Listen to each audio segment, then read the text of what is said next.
get started. I am going to first introduce you to our moderator for today, Dr. Kent Blumberg. He is National Account Manager and faculty at the University of Phoenix. He's held several roles in academic leadership, campus leadership, and account management. He teaches MBA courses in management and human resources and holds a senior certified professional certification from the Society of Human Resources Management, along with that organization's inclusive workplace culture specialty credential. In 2023, he completed the USF Diversity, Equity, and Inclusion in the Workplace certificate. We also have Dr. Nika White, who I am proud to say is a University of Phoenix alumni. She's also the founder and lead principal consultant of Nika White Consulting, a full-service boutique DEIB consulting firm. Her overall praxis and scholarship are in organizational development, specifically focused on systematically operationalizing strategic and intentional efforts that foster diversity, equity, inclusion, and belonging. She maximizes people's and organizations' effectiveness, potential, and capacity through optimized systems and culture. This holistic approach centers organizations' most essential assets, its human capital. Dr. White is an award-winning management and leadership consultant, keynote speaker, and published author, including her latest release, Inclusion Uncomplicated, a transformative guide to simplify DEI, published by Forbes Books. Her work has led her designation by Forbes as a top 10 D&I trailblazer. And over her 20-plus years of leadership, she's worked with hundreds of organizations and managed millions in business assets for clients. Last and certainly not least, we have Dr. Eric Castillo. He's a social justice practitioner and scholar helping to create a just, compassionate, and liberated world. He is committed to the lifelong practice of solidarity and peacemaking, and co-leads and co-creates opportunities where people can collectively flourish and work towards positive and sustainable social change. His community organizing background focuses on immigration, educational equity, and racial justice, and he facilitates racial healing circles, truth, racial healing, and transformation programs, along with various community-based projects such as the First Peoples Project, Compassionate USA, and the Black West Side History Project. He currently holds a racial healing practitioner fellowship with the National Compadres Network, and his most recent publication, A Comprehensive Guide to the Introduction and Implementation of Equity Standards and Guidelines Across Diverse Industries, was published in fall 2023 through the Journal of Engaged Research.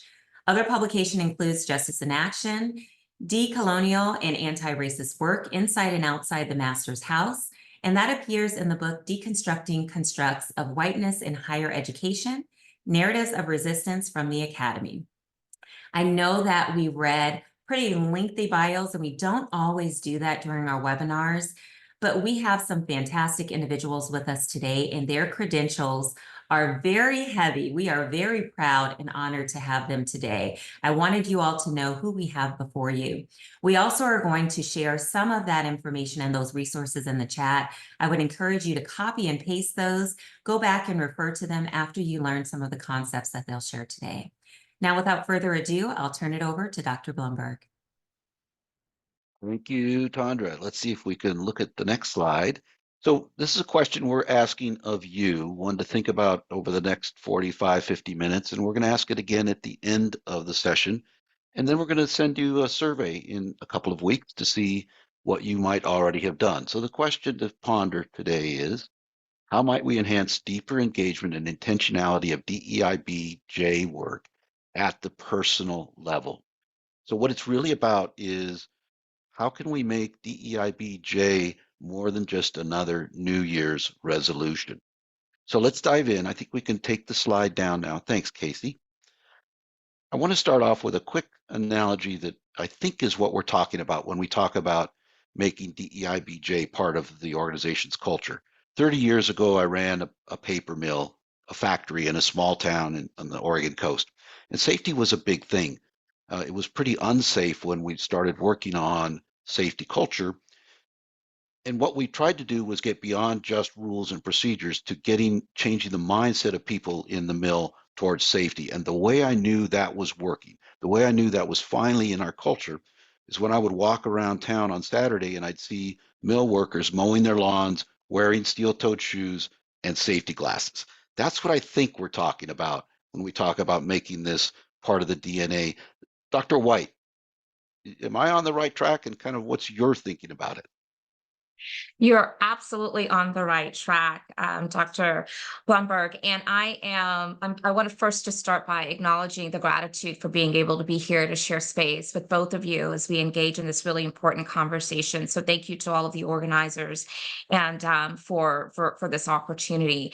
But you are precisely correct. We cannot over communicate on this topic of diversity, equity, inclusion, belonging, and justice. And so when we think about that and we make the parallel to how many different organizations, especially those manufacturing companies where safety is really important, but this applies to all types of organizations, you have to make sure that you're embedding into the culture, into the everyday conversations, all of the areas of operations, topics that will keep diversity, equity, and inclusion top of mind. And so I love that you have drawn that parallel and brought that to the conversation.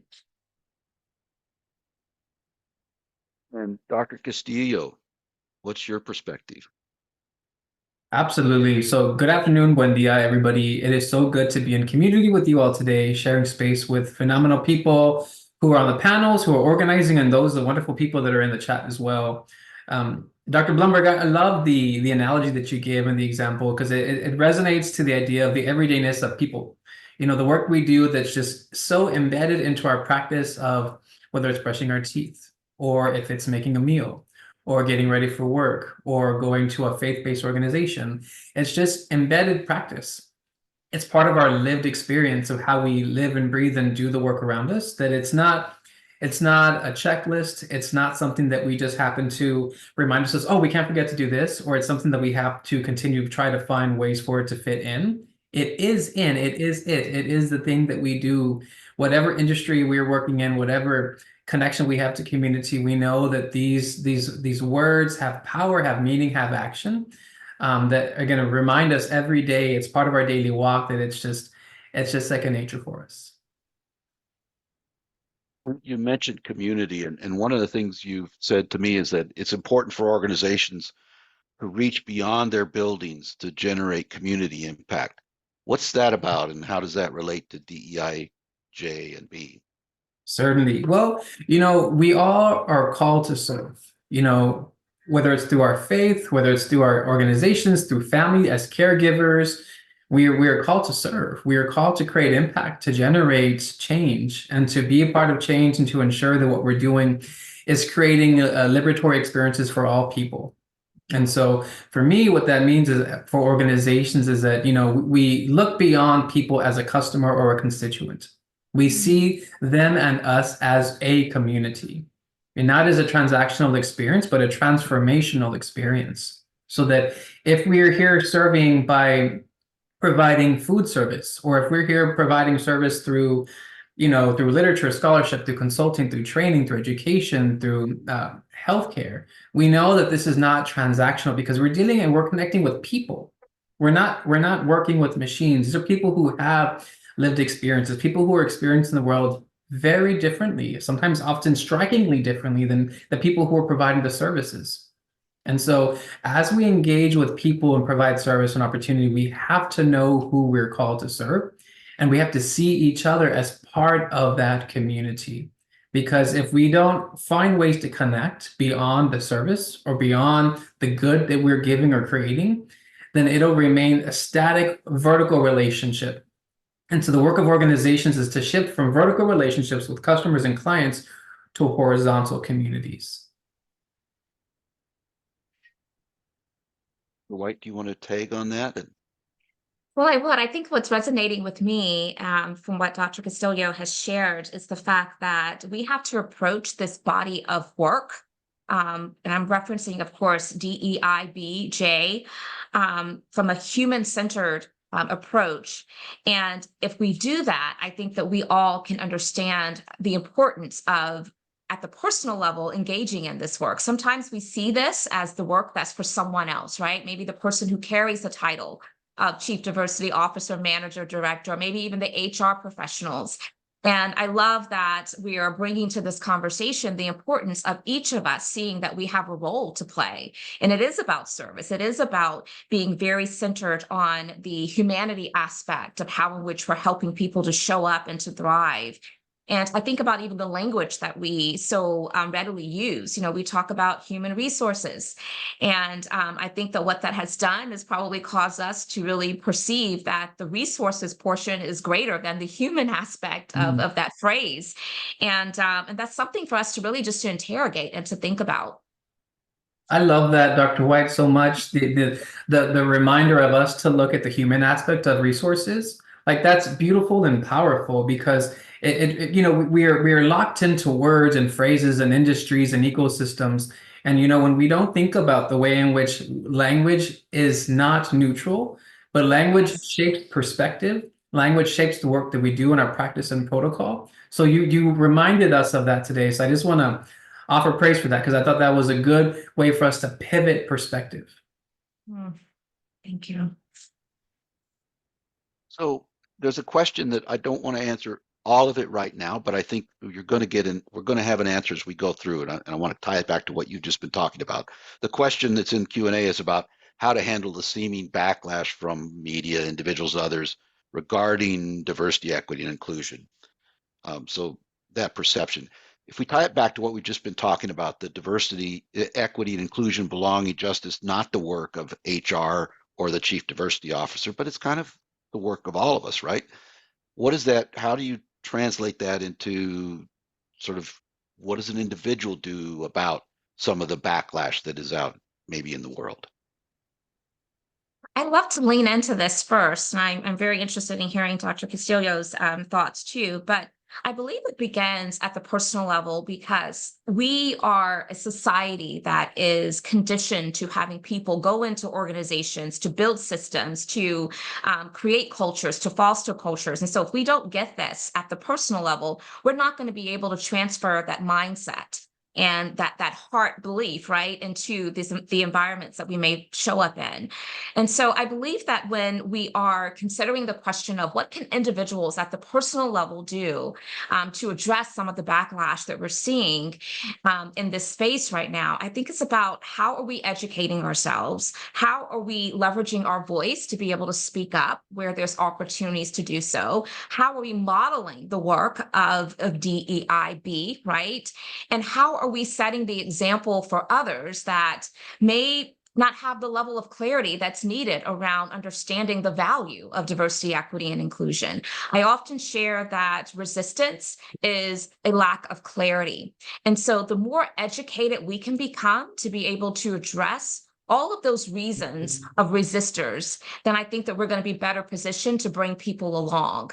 And I think that we also have to maintain hope, right? I am finding that right now, because of the criticism that is heavily weighted on this work of DEIB, that it has caused some people to back away, right?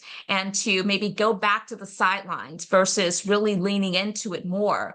What I am finding is that I believe that those who are really committed to this work, and they really do believe that this is not a zero-sum game, but it's something that benefits all of us, regardless of our diversity dimensions, then we're going to find that those organizations, those leaders, those individuals are going to continue to see about trying to maintain that level of priority on the value set that this body of work deserves. And so I don't want us to lose hope. I don't want us to lose our own personal I guess, trajectory of really trying to do our part to seeing this body of work really be realized.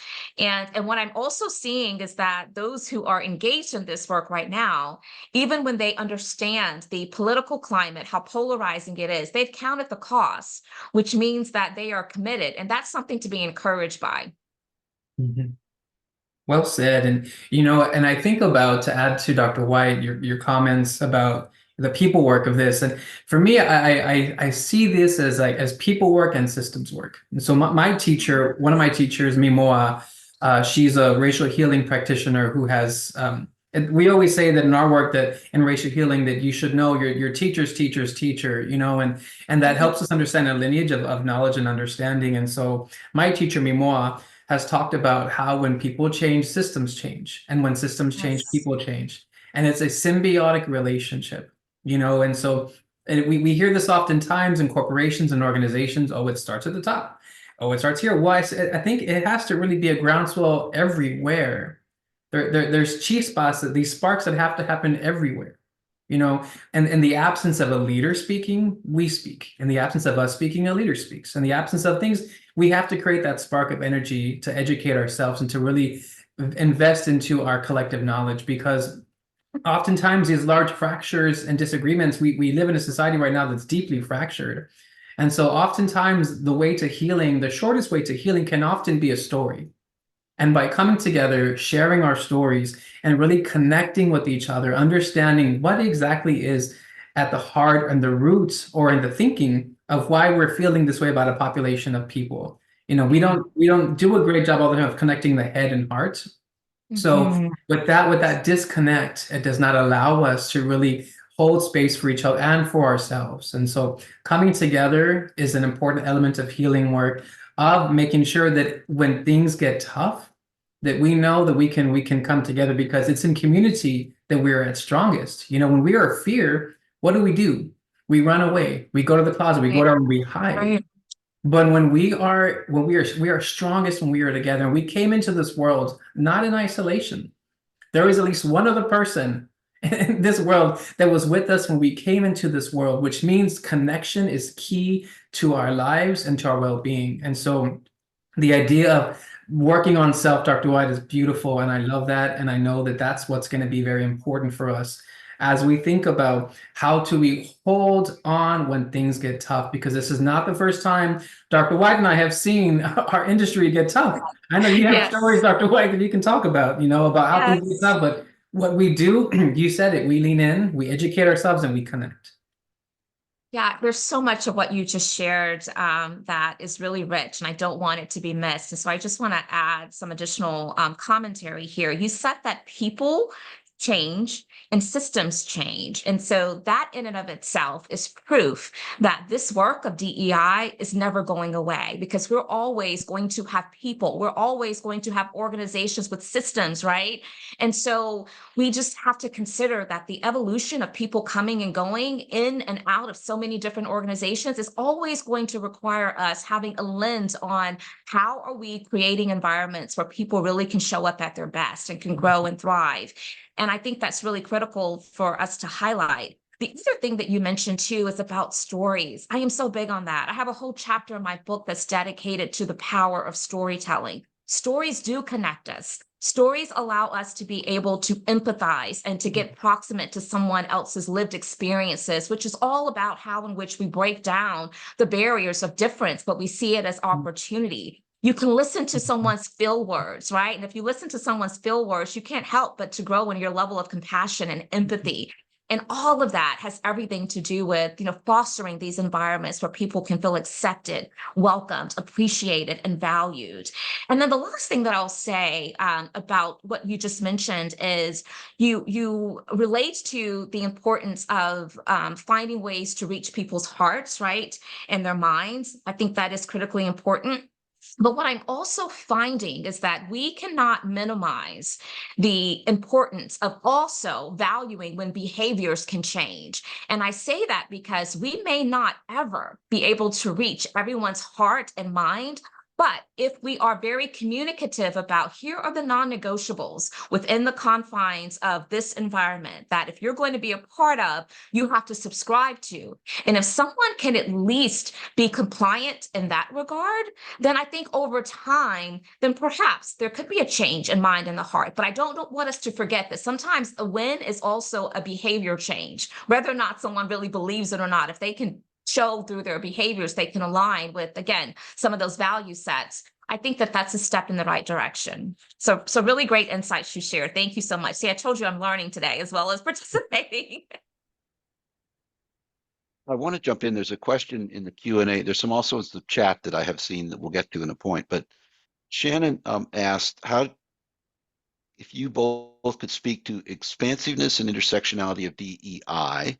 At times, it feels like an excuse to perpetuate anti-Blackness.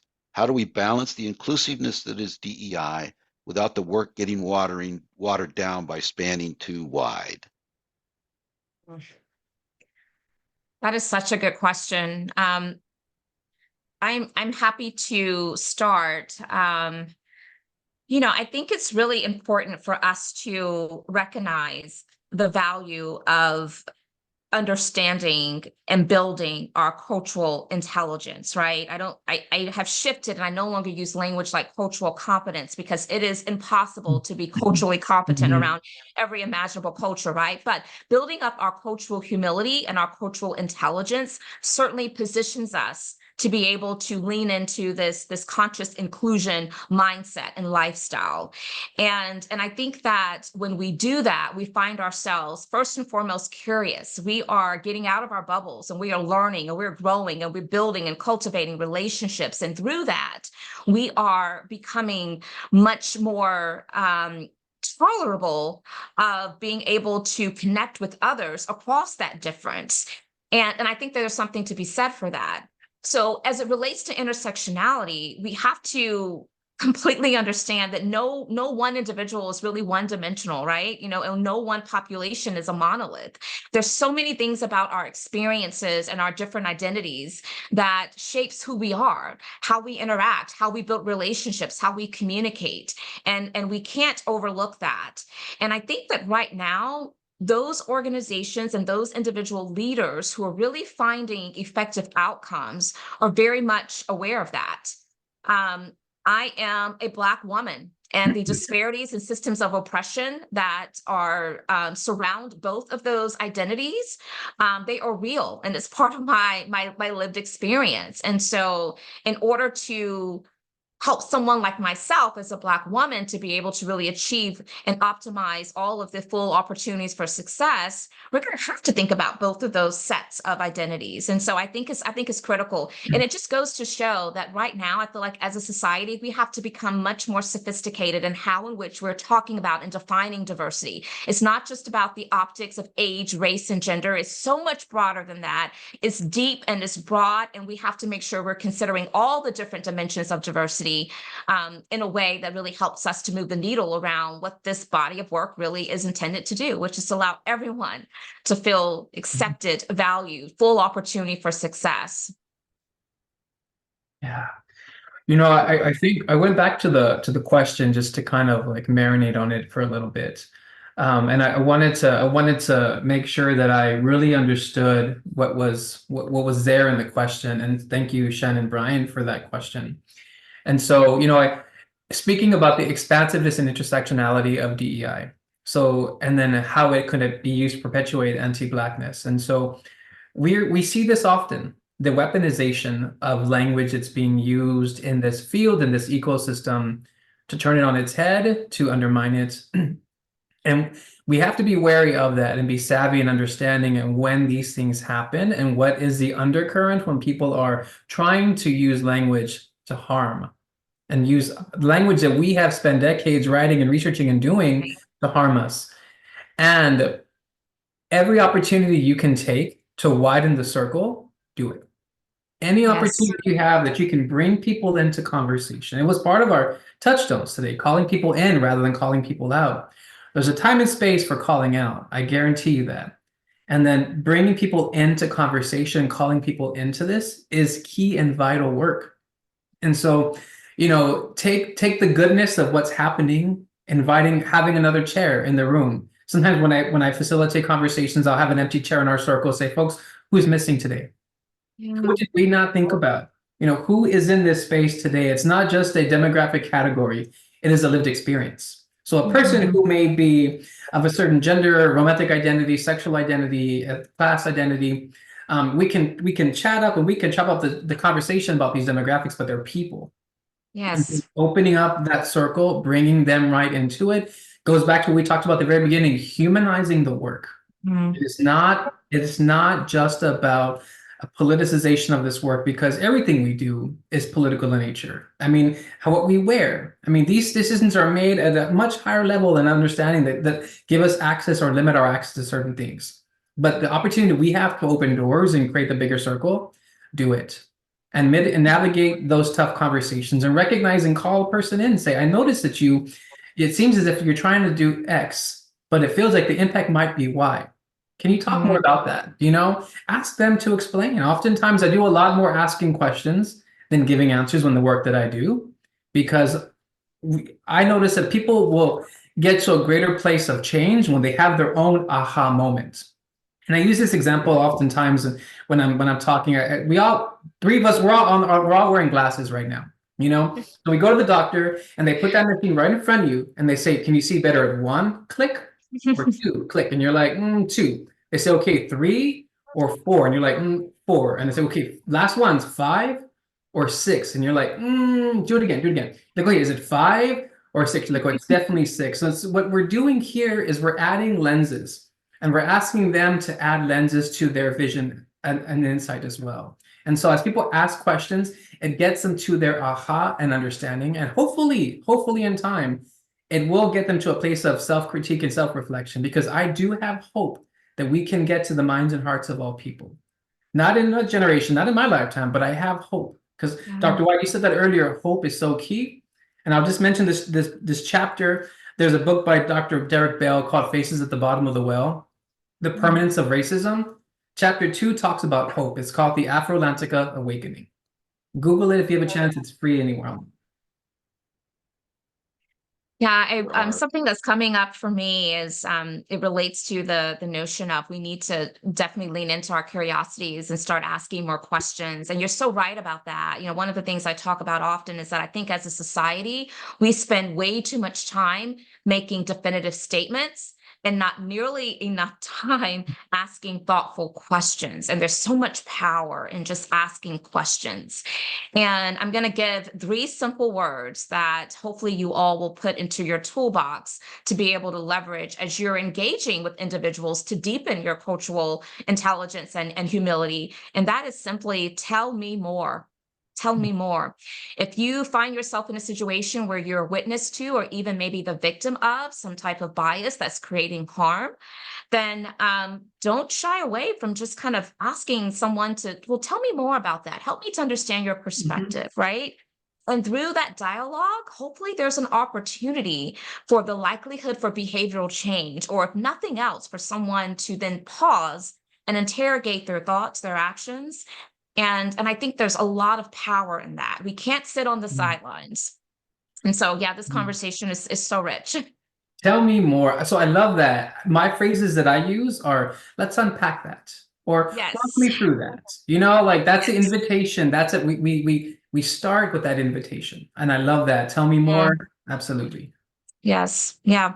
And I think sometimes our tendency is to allow our emotions to kind of get the best of us in those moments. But where we can, be very well aware of our emotions. I don't want you to dismiss them, but in that moment, think about what is the end goal here. And that end goal is to keep the conversation and the dialogue going. If aggression meets aggression, no one's going to want to continue to engage, right? And so that's why I love some of these tools, because, think about it, tell me more, or let's unpack that.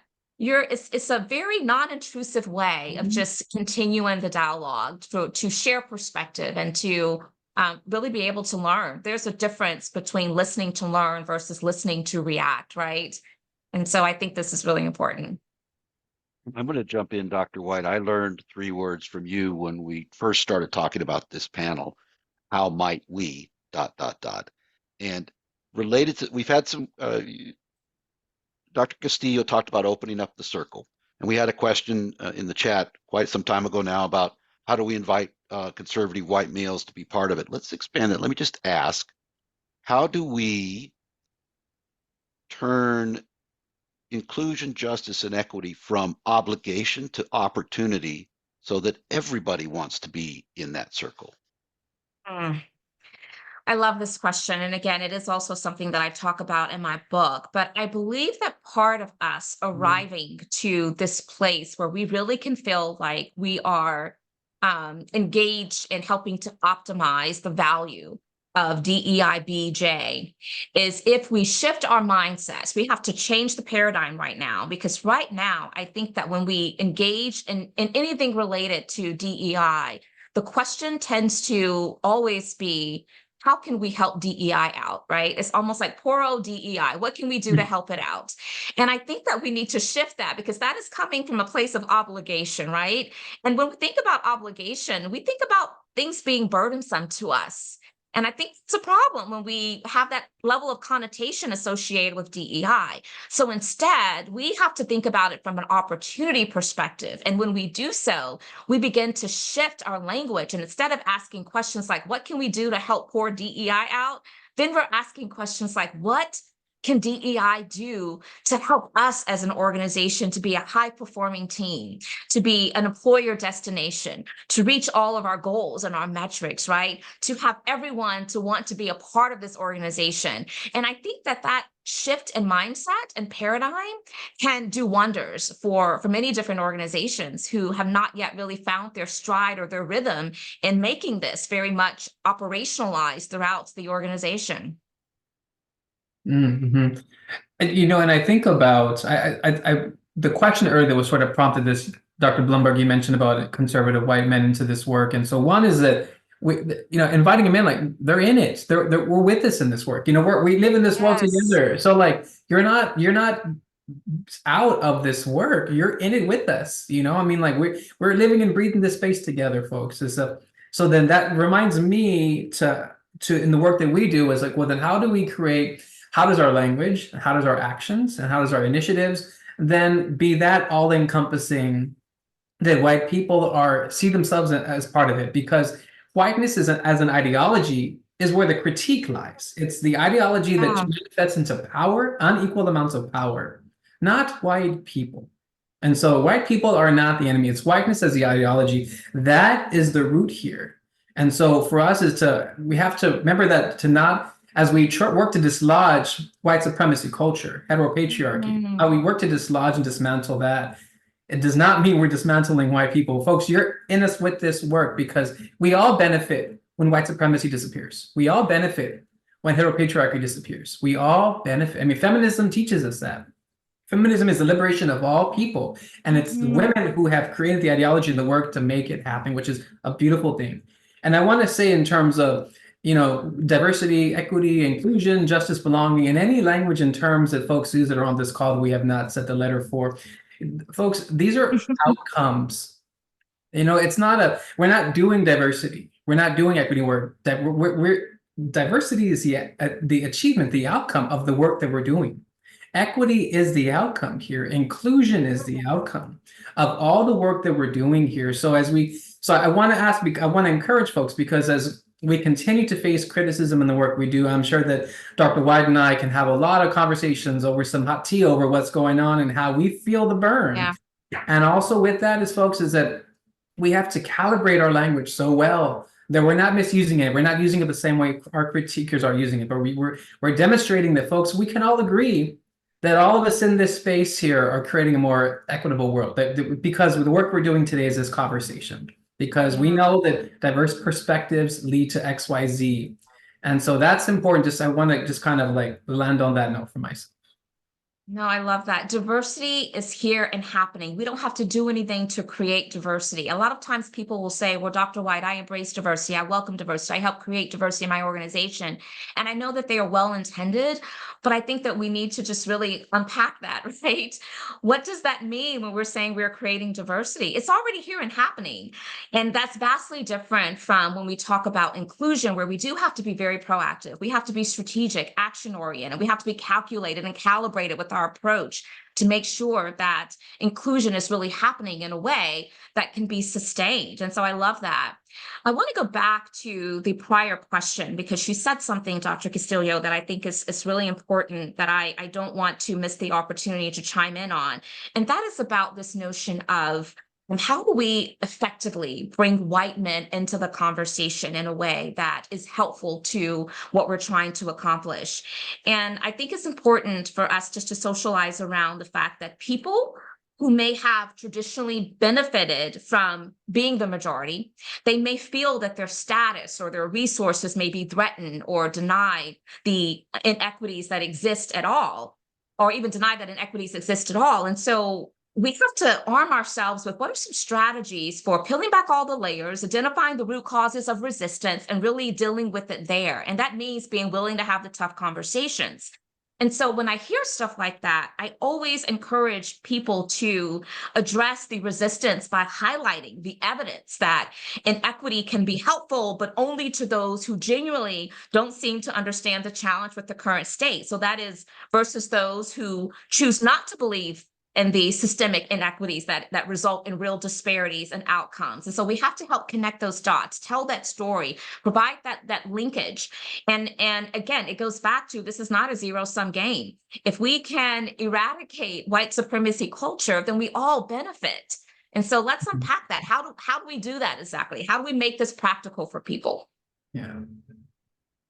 And as people are thinking about what they can personally do, I think white males like me, I have the opportunity and responsibility to share the joy that comes into my life the more inclusive my own behavior is. The more I get to know people different than me, it's freaking awesome. Excuse my French. And sharing that, I'm not as noisy as I should be and could be and will be about sharing that with other white men who haven't necessarily figured that out yet. Yeah.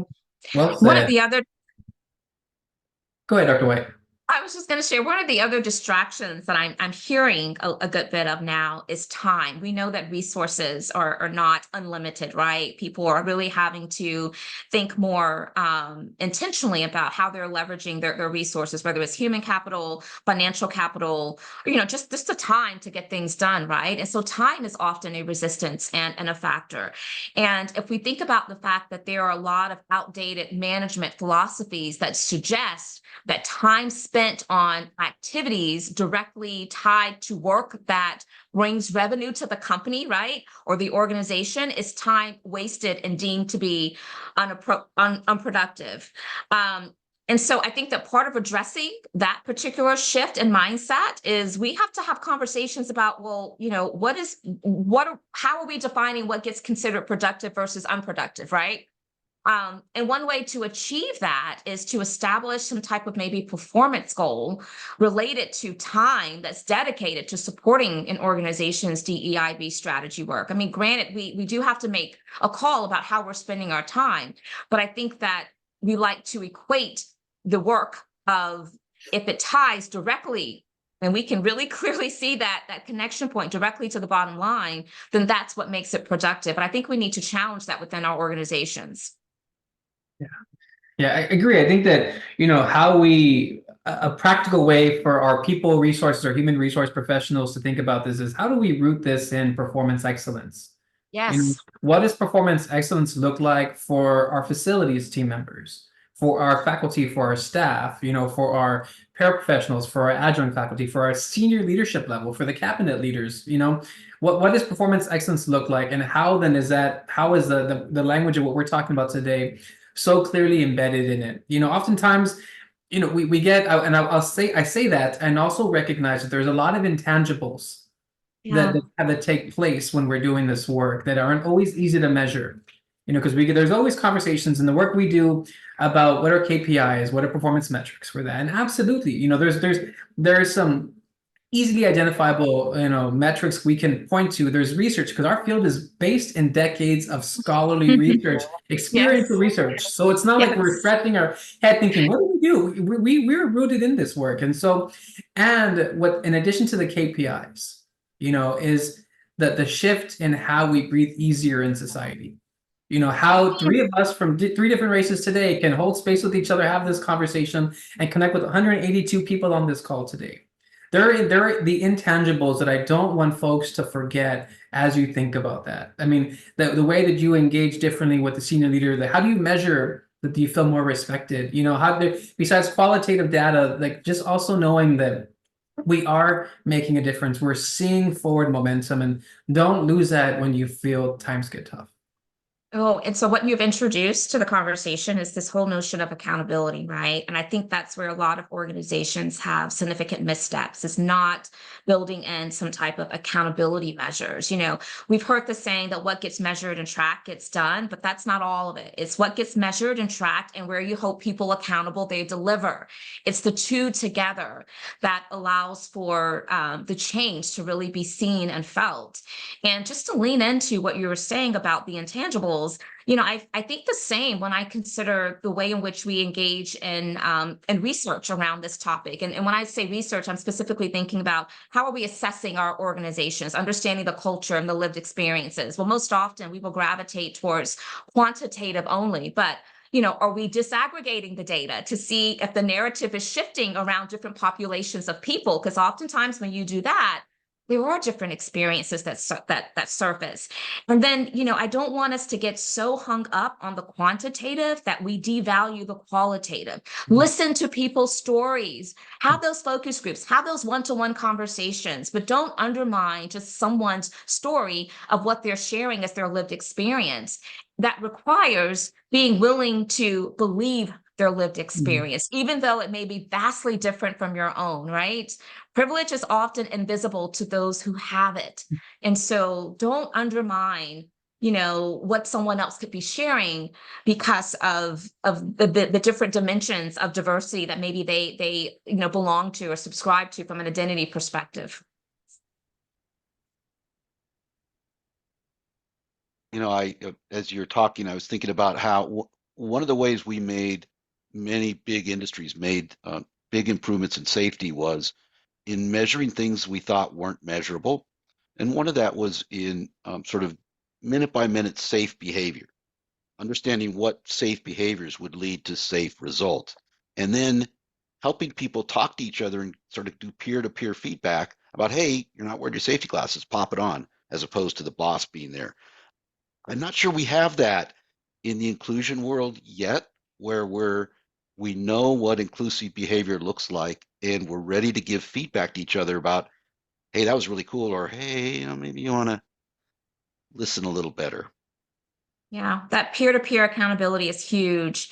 And I think it requires organizations to become smarter and more sophisticated about how in which they're upskilling their employees and particularly their leaders.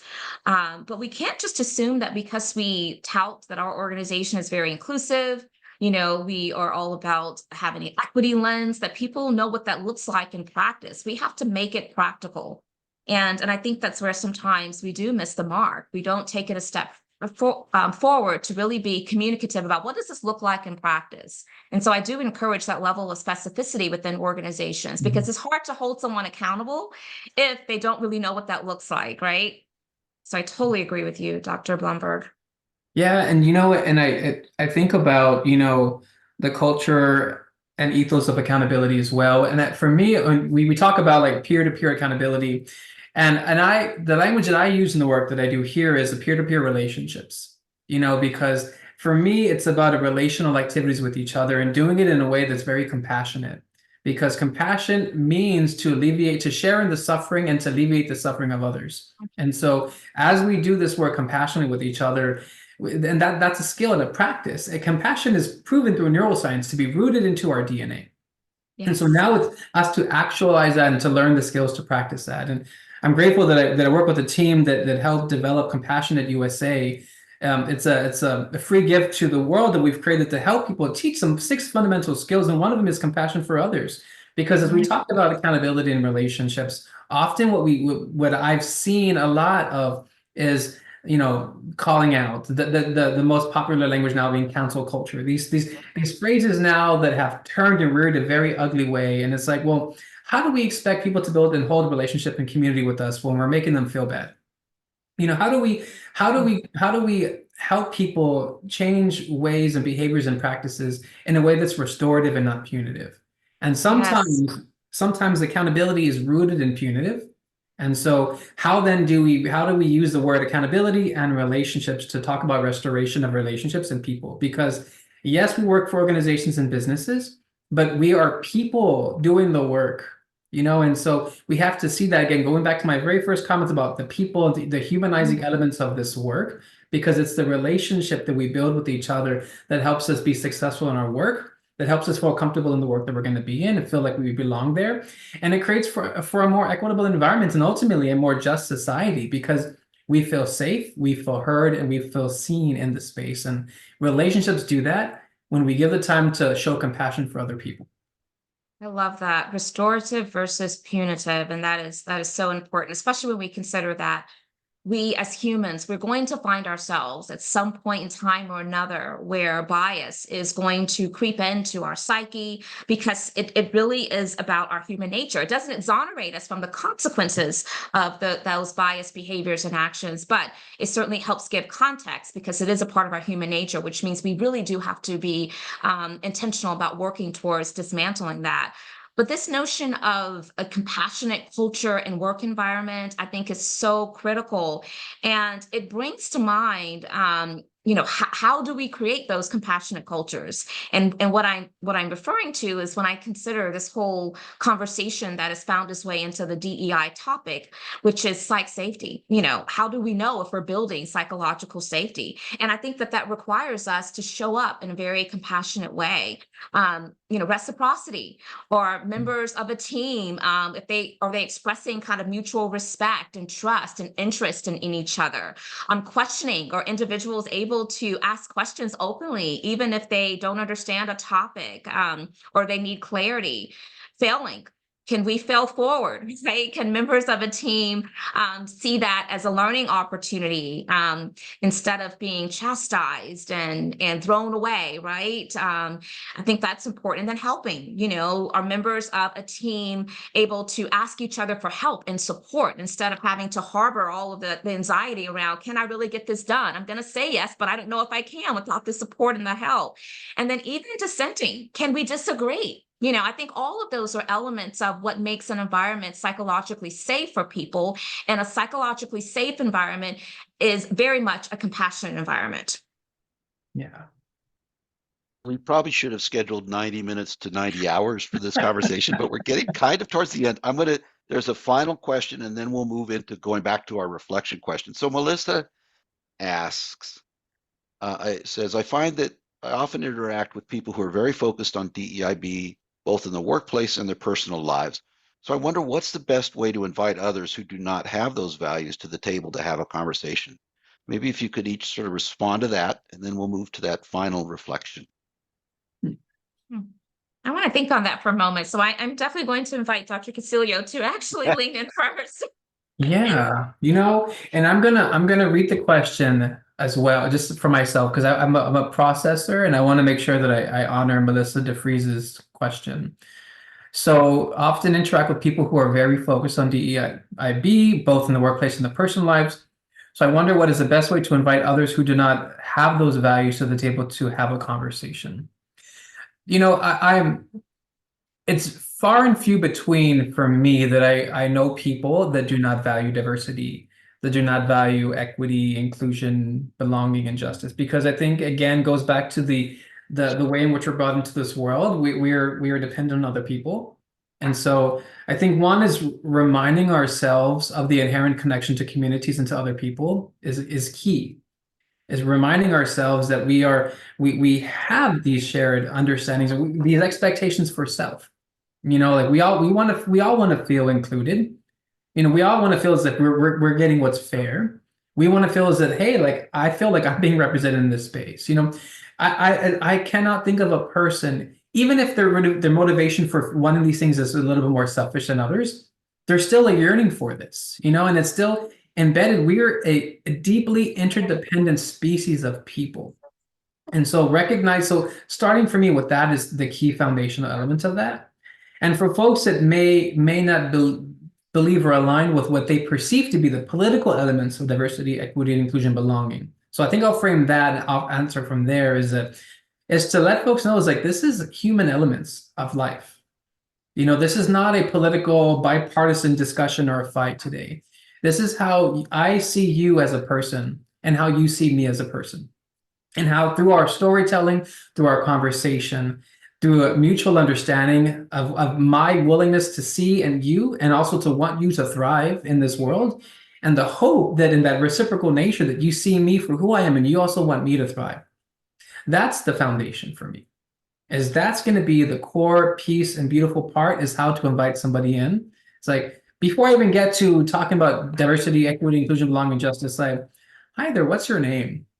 Tell me more about yourself. Wow, that's fascinating. I see that you're holding a cup that has a child's picture in that. Who is that? It's a beautiful child. Just starting with stuff, because we all have stories and we all have them inside and many people want to share them. The invitation for them to share is the bedrock for relationships.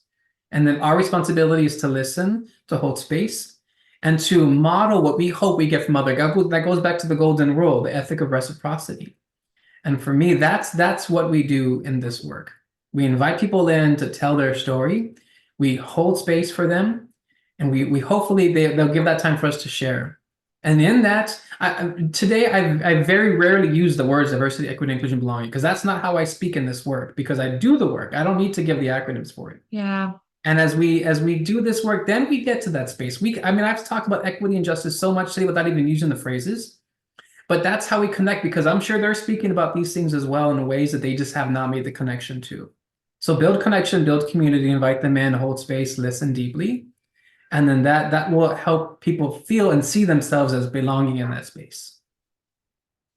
Yeah, connection Right. fuels empathy, and empathy certainly has a way of helping us to build and cultivate relationships where then we have influence with the people that we're in relationships with, right? So I do love the point that Dr. Castillo brought to the conversation.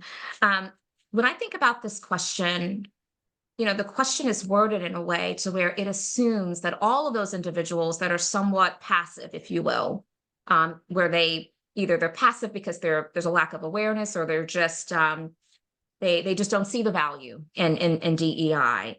I think we have to be curious enough to find out what is the reason for the resistance or the passivity, right? And so sometimes it requires us just to kind of get to know people better, build those relationships as it's been stated, and ask very thoughtful questions. It could be a matter of fear and discomfort. We know that is a big reason that a lot of people resist supporting this work, engaging in this work in really meaningful way. And so, let's unpack why is that fear and that discomfort there?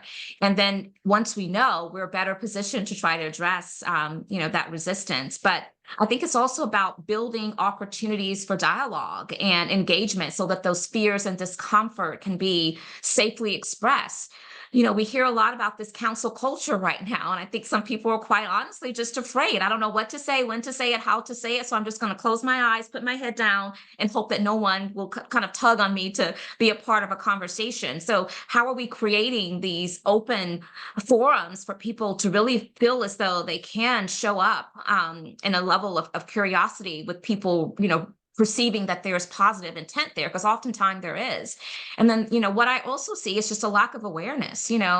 When something is unfamiliar to us, we automatically, as humans, we distance ourselves from it. And so, I think that there are many people that feel like DEI kind of belongs, outside of the workplace, right?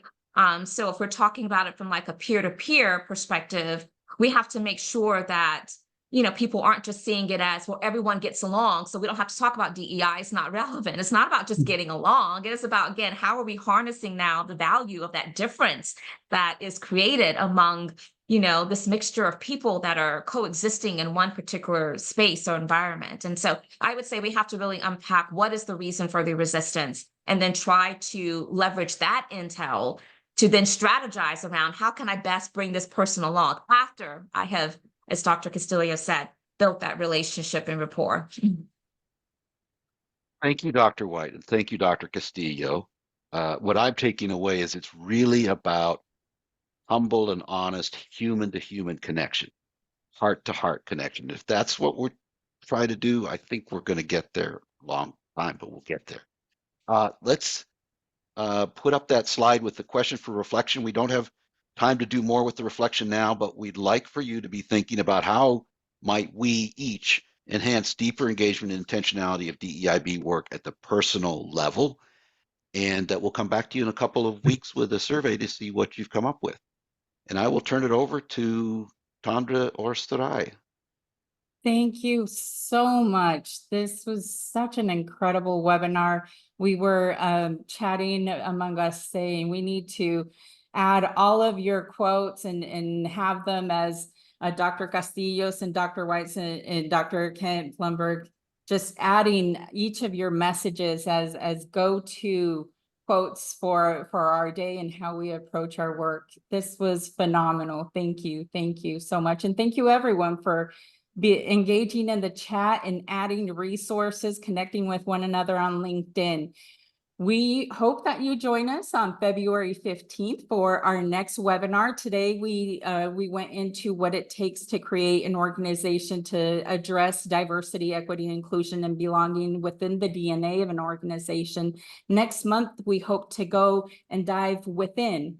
What is it that we each have to do, and what are the personal reflections and awareness that we need to build our own equity and inclusion leadership skills and leadership journey. So hope you all join us. The link was added in the chat, and it also gives you access to all prior equity recordings as well. So thank you, Dr. White. Thank you, Dr. Castillo. Thank you, Dr. Blumberg. This was phenomenal. Have a great rest of your day, and we'll see you next month.